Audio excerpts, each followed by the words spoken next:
Supreme court के पूर्व justice Rohinton Nariman ने 1992 में बाबरी ढांचा विध्वंस को लेकर सुप्रीम कोर्ट पर ही बड़े सवाल उठा दिए हैं। इतना ही नहीं, उन्होंने सुप्रीम कोर्ट के उस फैसले को भी मजाक करार दे दिया है।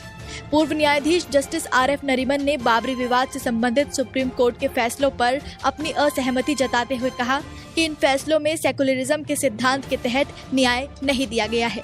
उन्होंने 2019 के ऐतिहासिक फैसलों की भी आलोचना की, जिसमें विवादित स्थल पर राम मंदिर निर्माण की अनुमति दी गई थी। जस्टिस नरीमन ने इसे न्याय का बड़ा मजाक करार दिया है और कहा कि इन फैसलों में सेकुलरिज्म को उचित स्थान नहीं दिया गया है। जस्टिस नरीमन ने कहा कि सबसे पहले सरकार ने लिब्रहान आयोग नियुक्त किया, जो निश्चित रूप से 17 वर्षों तक सोया रहा और फिर 2009 में एक रिपोर्ट प्रस्तुत की।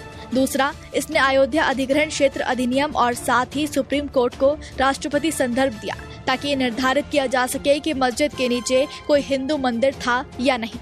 उन्होंने इसे भ्रामक और शरारतपूर्ण प्रयास बताया है। इतना ही नहीं, जस्टिस नरीमन ने राम जन्मभूमि वाले 2019 के मामले में अंतिम फैसले का भी जिक्र किया। इसमें तत्कालीन CJI रंजन गोगोई की अध्यक्षता वाली सुप्रीम कोर्ट की 5 जजों की पीठ ने सर्वसम्मति से फैसला सुनाया था। इस फैसले में सुनाया गया था कि अयोध्या में 2.77 एकड़ की पूरी विवादित भूमि राम मंदिर निर्माण के लिए सौंप दी जानी चाहिए। साथ ही सुन्नी वक्फ बोर्ड को मस्जिद निर्माण के लिए 5 एकड़ वैकल्पिक भूमि देने का आदेश दिया गया था।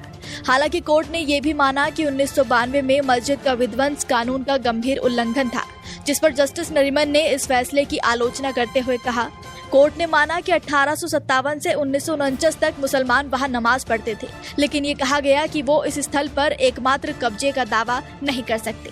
भले ही हिंदू पक्ष ने कई बार कानून के विपरीत कार्य किए हों, इसके बावजूद कोर्ट ने पूरा स्थल हिंदू पक्ष को सौंप दिया। ये न्याय का बड़ा मजाक है। जस्टिस नरीमन ने बताया कि सुप्रीम कोर्ट ने ये पाया कि कोई राम मंदिर बाबरी मस्जिद के नीचे था ही नहीं। इसके बावजूद कोर्ट ने ये टिप्पणी की कि मुस्लिमों के पास 1857 से 1949 तक के बीच विवादित स्थल पर विशेष अधिकार नहीं था, क्योंकि ये स्थान विवादित था।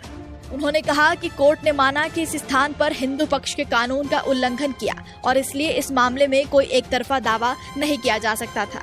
हर बार हिंदू पक्ष ने कानून का उल्लंघन किया, लेकिन इसका परिणाम मस्जिद के पुनर्निर्माण के बजाय केवल वैकल्पिक भूमि देने के रूप में सामने आया। ये सेकुलरिज्म के साथ न्याय करने में असफलता है। तो वहीं जस्टिस नरीमन ने इस बात पर भी जोर दिया कि हर बार जब कोई कानून का उल्लंघन हुआ तो वो हिंदू पक्ष द्वारा ही हुआ है। उन्होंने सवाल उठाया कि क्या न्याय का सही पालन किया गया था। इस फैसले में किसी तरह से सेकुलरिज्म को सम्मान नहीं दिया गया, जो कि मेरे व्यक्तिगत राय में न्याय का एक बड़ा अपमान है। उन्होंने ये भी कहा कि आखिरकार जो सुधार किया गया वो ये था कि मस्जिद को पुनर्निर्मित करने के बजाय सुन्नी वक्फ बोर्ड को मस्जिद बनाने के लिए कुछ और भूमि दी गई। उन्होंने बाबरी विध्वंस साजिश मामले का भी जिक्र किया, जिसमें सभी आरोपियों को बरी कर दिया गया था। इस पर उन्होंने कहा कि जिन न्यायाधीश ने ये फैसला दिया, उन्हें सेवानिवृत्त के बाद उत्तर प्रदेश के उप लोकायुक्त के रूप में नियुक्त किया गया। ये हमारे देश की स्थिति को दर्शाता है। जस्टिस नरीमन के अनुसार कोर्ट ने जो महत्वपूर्ण निष्कर्ष निकाला वो ये था कि ढांचे के नीचे कोई राम मंदिर नहीं था और पूरा फैसला हिंदुओं के पक्ष में कर दिया गया।